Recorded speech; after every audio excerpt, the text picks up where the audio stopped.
life changed in mere seconds just a few months after I celebrated that kickboxing victory.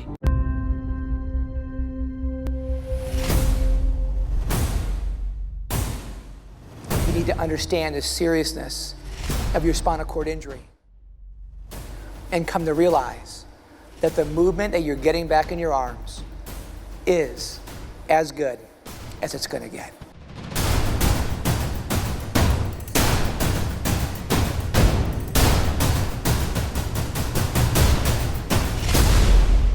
But what I heard was, you might as well go ahead right now and give up hope. Give up hope in the idea you'll ever come out of this chair.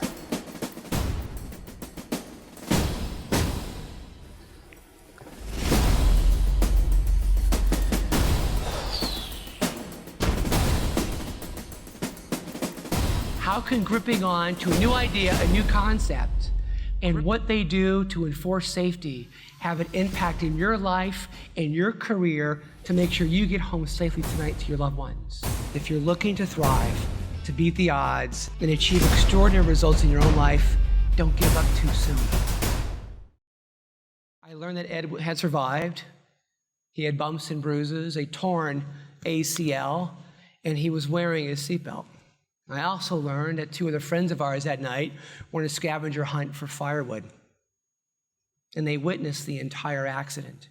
Then they rushed around to my side. When they opened the door up, they saw me sitting in the passenger side of the car. I was still hunched over, and I was covered in blood. And in doing so, they noticed when they pulled me out of the car that I was not buckled in. I've learned in my own life that you can have the most thought-provoking vision for your life as a company that is safety-driven and a mindset of a world champion that revolves around poise and execution. But it takes grit to build and sustain a world-class safety organization. It takes grit to remember to wear your seatbelt and to encourage others to do so. But what is grit? It has a lot to do with your willingness to discipline yourself and your frontline employees, your truckers, to discipline yourself each and every day when you show up to work to persevere, to be resilient in your pursuit when it comes to meeting your business short and long-term goals as well as your safety goals, and especially when all else beckons you to give in, quit, or even worse, maintain the status quo. So why am I so passionate about vision? Well, between the ages of 5 and 8 years old, I had two people in influence in my life. I had my dad and Royal West. Royal West was my karate instructor. Now, my dad taught me the art of visualization through the game of golf, which I just described to you. Now, my karate instructor, Royal West, taught us one day the reason so many people fail to achieve the impossible in their lives is they view it, the impossible, as an excuse not to discipline themselves to take some sort of action. During our time together, the president and CEO of that company introduced to me one of their top producers, John Schmidt. Over dinner, John got down on one knee and he goes, "Scott, look, I played professional football for the New York Jets in the late 60s.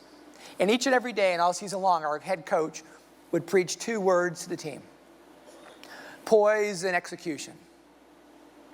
He kept saying if we can maintain our poise and execute every single play, then we would go on to do what everyone's predicting we won't do: win a Super Bowl championship." And with that, John reaches over and he pulls off a monster Super Bowl III championship ring, and he places it gently in the palm of my hand. No, he did not give me that ring.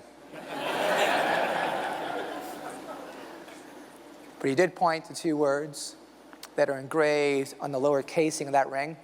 What are they? Real loud. Poise and execution. Decades later, having the opportunity to be involved in sports, I too learned about the strength of poise and execution. Poise and execution is what? It has a lot to do with putting your mindset and grit into action. If I've learned anything from my dad, whether you're a parent, whether you're an employee for CW Driver or a 19-year-old quadriplegic, that no matter how difficult life can be for you in your own life, professionally as well, out there in the marketplace, on a job site, in those moments you can always change your way of thinking. And this is when I made a decision.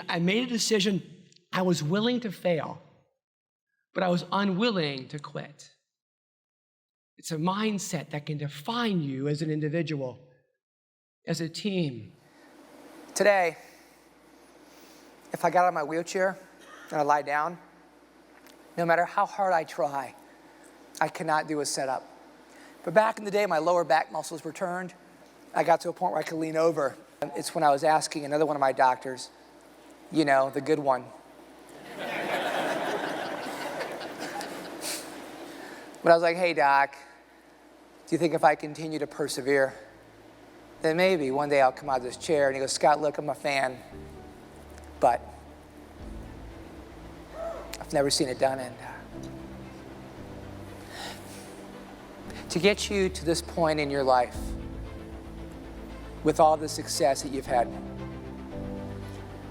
have you ever met those people that are quick to point out what you may never achieve? Well, there's something I learned in my life so many years ago, and I know it to be the truth. Don't ever let your competition or someone else's beliefs paralyze you from achieving those things you believe in your mind that you just might be able to achieve.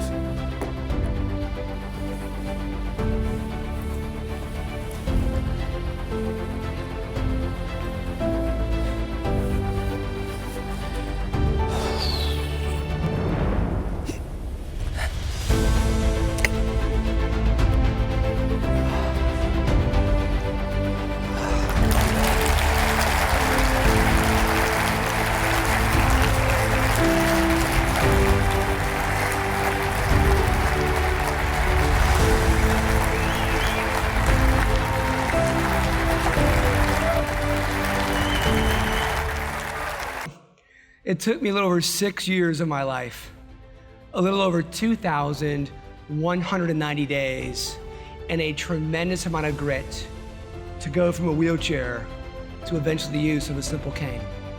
So what I'm really trying to say is this: if you're looking to thrive, to beat the odds, and achieve extraordinary results in your own life, don't give up too soon. Your own dreams, your own goals, hopes, aspirations. Don't give up on CW Driver's corporate purpose, its shared values, its mission to continue to build better communities and better lives, right? And don't ever stop believing in yourself. I never did, nor should you.